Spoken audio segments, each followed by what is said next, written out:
Hey guys, मेरा नाम है अनिकेत और आपका स्वागत है आपके अपने YouTube channel scoop the book across the language में। जैसा कि हमने चैनल के इंट्रो वीडियो में बताया था कि ये चैनल हम इसलिए शुरू कर रहे हैं ताकि रीजनल लैंग्वेज में लिखी हुई कुछ बहुत अच्छी किताबें जो हिंदी और इंग्लिश में ट्रांसलेट हो चुकी है वो आपके सामने लाई जाए।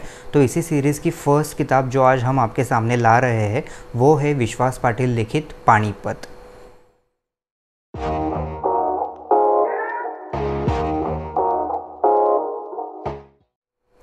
तो रिव्यू शुरू करने से पहले मैं आपको एक अपील करना चाहूँगा, क्योंकि ये हमारा चैनल नया है तो अभी तक ज़्यादा लोगों के थ्रू पहुँचा नहीं है। तो मैं रिक्वेस्ट करूँगा कि अगर आपको ये वीडियो पसंद आता है तो ज़्यादा से ज़्यादा ये वीडियो शेयर करें तो ज़्यादा से ज़्यादा लोग ये वीडियो और रिव्यू देख पाए।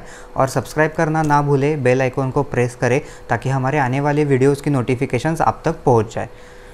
तो जैसा कि हमने इंट्रो वीडियो में बताया था कि ये रिव्यू हम 3 पार्ट्स में करने वाले हैं। First is the writer's introduction, second is the story and writing and third one is the rating.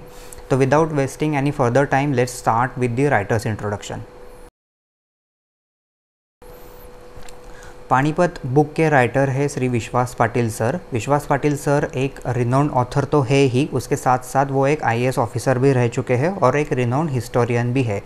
उनकी बहुत सारी किताबें मराठी में बहुत अच्छी फेमस भी हो चुकी है। उनमें से मैं कुछ नाम आपको बताना चाहूँगा, जिसमें से एक है Mahanayak which is a biographical novel about the Netaji Subhash Chandra Bose. Second one is the Sambhaji which is again a biographical novel about Chhatrapati Sambhaji Maharaj, son of the Shivaji Maharaj and second king of the Maratha empire. Then again उनकी एक बहुत ही दिलचस्प किताब है जिसका नाम है Zadazadti which is a story about people getting displaced because of the infrastructural project such as dams. इस किताब को 1992 में साहित्य अकादमी का अवार्ड भी मिल चुका है। और आज जो किताब का हम रिव्यू करने वाले हैं वो है Panipat which is based on the third battle of the Panipat. Review में ये बुक रिव्यू के लिए चुनने की हमारी 2 वजह है। एक तो ये कि इस बुक के ऑथर विश्वास पाटिल सर कोल्हापुर सिटी महाराष्ट्र से बिलोंग करते हैं और हम भी यानी कि मैं और निखिलेश भी कोल्हापुर सिटी महाराष्ट्र से ही बिलोंग करते हैं। And second and important thing is इस बुक का रिसेंटली यानी कि दिसंबर 2019 में इंग्लिश वर्जन रिलीज़ हो चुका है। हिंदी वर्जन पहले ही रिलीज़ हुआ था और ये बुक बेसिकली लिखी मराठी में गई थी। तो ये बुक आप मराठी, हिंदी और इंग्लिश में भी पा सकते हैं। तो ये था राइटर्स इंट्रोडक्शन। अब शुरू करते हैं बुक की स्टोरी और राइटिंग के बारे में। तो बुक की जैसा कि आप लोग जानते होंगे, थर्ड बैटल ऑफ पानीपत हुआ था मराठाओं की सेना और अफ़गान सेना के बीच 14 जनवरी 1761 को। तो ये एक बहुत बड़ी स्टोरी है और इस स्टोरी को समझने के लिए और ये रिव्यू को समझने के लिए आपको इस स्टोरी के जो इम्पोर्टेंट कैरेक्टर्स हैं उनके बारे में समझना पड़ेगा। तो मैं एक थोड़ा सा ब्रीफ कर देता हूँ आपको कैरेक्टर्स के बारे में। शुरू करते हैं अफ़गान साइड्स की ओर से। तो अफ़गान साइड में ऑब्वियसली पहला नाम आता है अफ़गान किंग अहमद शाह अब्दाली, जिनको दुर्रानी के नाम से भी जाना जाता था। तो भले ही वो हमारे दुश्मन रहे हो लेकिन वो एक निडर सेनानी थे, एक कुशल सेनानायक थे और एक बहुत ही सूझबूझ वाले सेनानायक थे। उन्होंने 3-4 देश की सीमाओं को लांघ के अपना एक खुद का साम्राज्य बनाया था अफ़गानिस्तान। तो उनका यही एक स्ट्रॉन्ग कैरेक्टर बुक में भी अच्छी तरीके से नरेट किया गया है। Then second most important person from the Afghan side is Najib Khan. हालांकि पानीपत से पहले भी 2 बार अहमद शाह अब्दाली ने भारत पर आक्रमण किया था और उत्तर भारत मतलब नॉर्थ इंडिया पूरी तरह के लूट के चले गए थे। और उस समय पे उन्होंने नजीब खान को मीर बख्श के पद पे नियुक्त किया था, जिनका काम था नॉर्थ इंडिया का कारोबार देखना। तो ये नजीब खान शुरू से ही मराठाओं के अपोज में थे, मराठाओं को पानी में देखते थे और मराठाओं के उत्तर भारत में बढ़ते हुए प्रभाव से बहुत चिंतित थे। और इसीलिए इन्होंने ही अहमद शाह अब्दाली को अफ़गानिस्तान से बुलाया था हिंदुस्तान पर आक्रमण करने के लिए। तो बेसिकली पानीपत युद्ध के लिए अगर किसी एक आदमी को जिम्मेदार ठहराया जा सकता है तो वो है नजीब खान। और अगर आप हिस्टोरिकल रेफरेंसेस देखोगे तो नजीब खान का कैरेक्टर बहुत ही ग्रे रहा है। आप उनके बारे में हिस्टोरिकल रेफरेंस पाएंगे जैसे कि मायावी राक्षस, सर्प वगैरह वगैरह। तो यही इनका कैरेक्टर बुक में बहुत ही अच्छी तरीके से नरेट किया गया है। हालांकि आप भले ही आप पहले नजीब खान को ना जानते हो लेकिन ये बुक पढ़ने के बाद आप बहुत वो कैरेक्टर के नरेशन से इम्प्रेस हो जाते हैं। ये थे Najib Khan. Then third most important person from the Afghan side is Shuja Uddaula, जो कि अयोध्या प्रांत के राजा थे। इनके और अब्दाली के अलायंस के बारे में मैं आगे चल के आपको वीडियो में बताऊंगा। तो अब आते हैं मराठाओं की सेना की ओर। तो उस टाइम पे मराठा साम्राज्य का कारोबार देखने की जिम्मेदारी थी पेशवाओं के ऊपर। तो पेशवाओं के फैमिली को समझने के लिए, उनके कैरेक्टर्स को समझने के लिए मैंने एक फैमिली चार्ट ड्रॉ किया है जो कि आप स्क्रीन पर देख सकते हैं। तो इसमें आप देख सकते हैं बाजीराव और चिमाजी अप्पा भाई भाई थे जो कि बेटे थे बालाजी विश्वनाथ भट्ट के। तो बाजीराव और काशीबाई के बेटे थे बालाजी बाजीराव जो कि उस टाइम पे पेशवा पद संभाले हुए थे, जो कि मैंने येलो में मार्क किए हुए हैं। बालाजी बाजीराव के सगे भाई थे रघुनाथ राव जो पेशवाओं के सेकेंड इन कमांड थे, जो उनके सेना का नेतृत्व उस टाइम पे किया करते थे। फिर बालाजी बाजीराव के बेटे थे विश्वास राव जो कि पानीपत के युद्ध के समय महज 16 या 17 साल की उम्र के थे। देन बाजीराव और मस्तानी के बेटे थे शमशेर बहादुर जो मराठा सेना का एक अहम हिस्सा हुआ करते थे। और मराठाओं के सेना नायक सदाशिवराव भाऊ जो कि बेटे थे चिमाजी अप्पा के। तो मैंने पानीपत के युद्ध में इन्होंने जो जो एक्चुअल पार्टिसिपेंट्स थे उनको मैंने ऑरेंज में मार्क किया है। मराठाओं के सेना नायक सदाशिवराव भाऊ, उनके साथ थे विश्वासराव और शमशेर बहादुर। तो ये था पेशवाओं का फैमिली ट्री। इनके अलावा मराठाओं के कई बड़े बड़े सरदार उस वक्त पानीपत के युद्ध में शामिल हुए थे। हालांकि उन सरदारों में से दो नाम जो सबसे आगे निकल कर आते हैं, जो इम्पोर्टेंट है, वो है होळकर एंड शिंदे। उस टाइम होळकर फैमिली के हेड थे मल्हारराव होळकर, और शिंदे जो मल्हारराव होळकर जिन्होंने आगे चल के इंदौर में अपना राज्य खड़ा किया, और शिंदे जिन्होंने आगे जाके ग्वालियर में अपना राज्य खड़ा किया और जिनको आज सिंधिया नाम से जाना जाता है। तो basically Scindia comes from the Shinde. तो अब बात करते हैं बुक की स्टोरी की। बेसिकली ये बुक आप 3 पार्ट्स में इमेजिन कर सकते हैं। तो फर्स्ट पार्ट यानी कि बुक की शुरुआत जहाँ से होती है वो है जहाँ पे पानीपत की जड़ें रुजी हुई है, वो है यमुना नदी का किनारा। उस टाइम पे रघुनाथ राव उत्तर भारत के अपने दूसरी मुहिम पे थे और उन्होंने अटक नदी तक का प्रदेश जीत लिया था, अटक जो फ़िलहाल पाकिस्तान में आता है। तो उस टाइम पे उनके साथ थे मल्हारराव होळकर। हालांकि किसी सिलसिले में करंट जो पेशवा थे उन्होंने रघुनाथ राव और मल्हार राव को वापस बुला लिया था पुणे में, और उत्तर भारत को संभालने की जिम्मेदारी थी शिंदे सरदारों के ऊपर।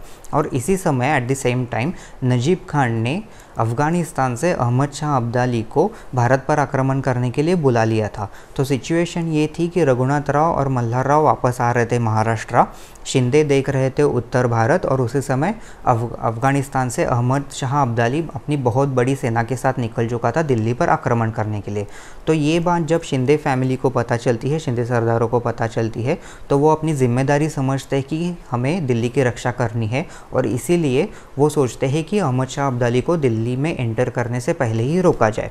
और फिर इन दोनों सेनाओं की, मतलब अहमद शाह अब्दाली, नजीब खान और उनके साथ सुजा-उद-दौला, इनकी सेनाओं की भिड़ंत होती है शिंदे शाही लश्कर से बुराड़ी घाट पे। तो बुक के स्टार्ट में ही आपको बुराड़ी घाट का एक युद्ध पढ़ने को मिलता है जो कि बहुत ही रोमांचकारी है।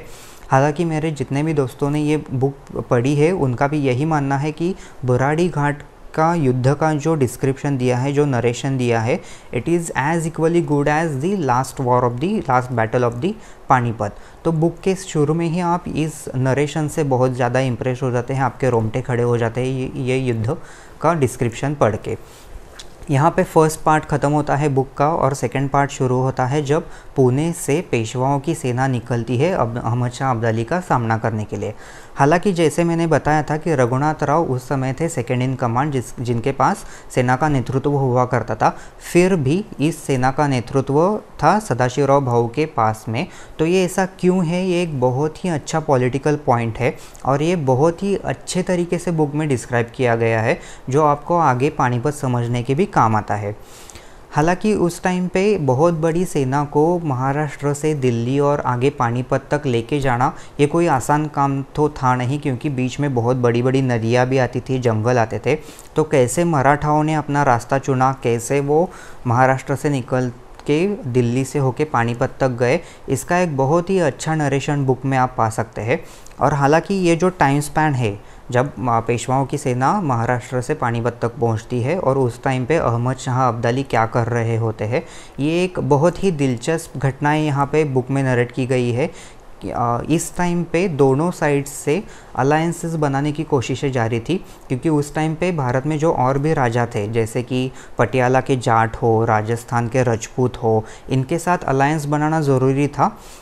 लेकिन इन सब में जो सबसे ज़रूरी प्रांत था वो था Ayodhya, because of its geographical location and उनकी धन धान्य की जो समृद्धता थी उनके पास, तो वो युद्ध के दरमियान रसद पहुंचाने में बहुत काम आने वाला था। तो इसलिए शुजा-उद-दौला यानी अयोध्या के जो राजा थे उनको अपने साइड से करने के लिए क्या क्या टैक्टिक्स की गई, क्या क्या पॉलिटिक्स किया गया दोनों साइड से, इसका भी बहुत ही अच्छा नरेशन आप बुक में पा सकते हैं। So it's like a game of thrones without white walkers. तो ये था बुक का सेकेंड पार्ट। हालांकि मैं बहुत कम डिस्क्रिप्शन बता रहा हूँ, बुक में आप बहुत ही ज़्यादा अच्छा डिस्क्रिप्शन पाएंगे। और अब बात करते हैं बुक के लास्ट पार्ट की, जो है एक्चुअल पानीपत का वॉर। हालांकि ये जो आखिरी युद्ध था वो भले ही एक ही दिन का हो, लेकिन इसके पीछे बहुत सारी घटनाएं हैं जो आप बुक में पा सकते हैं। हालांकि ये दोनों सेनाएं जब एक दूसरे के सामने आती है तो वो बहुत दिनों तक एक दूसरे से अंतर बना के रखती है। तो ये ऐसा क्यों करते हैं और उस टाइम पे क्या क्या टैक्टिक्स चल रही होती है दोनों सेनाओं के बीच, ये डिस्क्रिप्शन भी बहुत ही अच्छा पढ़ने लायक है। और जब आखिर युद्ध शुरू होता है तो based on the strong research and facts gathered by the author, उन्होंने बहुत ही अच्छा नरेशन दिया है ये फाइनल बैटल का। It is one of the best narrations you can find about the war in actual historical fiction novel. So आपको ऐसे लगता है ये बैटल का डिस्क्रिप्शन पढ़ते वक्त कि आप खुद वो रणभूमि में पहुंच चुके हैं और आपके आंखों के सामने जैसे कि लाइव स्ट्रीमिंग चल रहा है, दोनों सेनाओं की क्या पोजीशंस है, कौन से सरदार किस पोजीशन पे है, at the start time of the battle क्या पोजीशंस है, फिर कौन आगे बढ़ रहा है, कौन पीछे हट रहा है, युद्ध के बीच में दोनों सेनाओं की पोजीशन कैसे चेंज हो रही है, and at the end of the day जहाँ पे युद्ध ख़त्म होने को आ रहा है उस टाइम पे दोनों सेनाओं की क्या पोजीशन है। इसका बहुत ही सही और बहुत ही अच्छा नरेशन आप इस किताब में पा सकते हैं। तो ये था brief about how the story and how the description is all about. Then अब शुरू करते हैं रिव्यू का लास्ट पार्ट, जिसमें हम देंगे रेटिंग। तो ये किताब को स्कूप द बुक देता है रेटिंग मस्ट रीड। हालांकि जैसे हमने चैनल के इंट्रो वीडियो में बताया था कि जो शुरू में हम किताबें रिव्यू करने वाले हैं वो मराठी लैंग्वेज में लिखी हुई क्लासिक्स है, तो इन किताबों को यानी कि इतने महान राइटर्स के इतने अच्छे और महान काम को रेट करना मतलब सूरज को रोशनी दिखाने के बराबर है, जो कि हमारा इंटेंट बिल्कुल भी नहीं है। तो हम ये रिव्यू में रेटिंग्स इसलिए इंक्लूड कर रहे हैं ताकि हम इस रिव्यू को अच्छे से कंक्लूड कर सके विद दी एक्सप्लेनेशन। तो ये बुक को मस्ट रीड रेटिंग देने का हमारा एक्सप्लेनेशन ये है कि फर्स्ट ऑफ ऑल पानीपत एक हिस्ट्री का बहुत बड़ा चैप्टर है जिसमें बहुत ज़्यादा घटनाएं जुड़ी हुई है, बहुत ज़्यादा कैरेक्टर्स जुड़े हुए हैं। तो इन सभी घटनाओं को, इन सभी कैरेक्टर्स को कंपाइल करना is itself a mammoth task, बहुत बड़ा टास्क है जो कि राइटर ने बहुत ही खूबी के साथ किया हुआ है। देन सेकेंड थिंग इज़ ये एक पर्सपेक्टिव चेंजिंग बुक है। मैं इसमें दो पर्सपेक्टिव के बारे में बात कर रहा हूँ। First perspective is about the Sadashiv भाऊ। हिस्ट्री ने पानीपत युद्ध के बैटल में जो लॉस हुआ था उसकी पूरी जिम्मेदारी सदाशिव भाऊ के सर पे डाल दी थी, और ऐसे बताया जा रहा था कि सदाशिव भाऊ कैसे अहंकारी थे और कैसे उन्होंने किसी की ना सुन के सिर्फ अपने मन से डिसीजन लिए थे।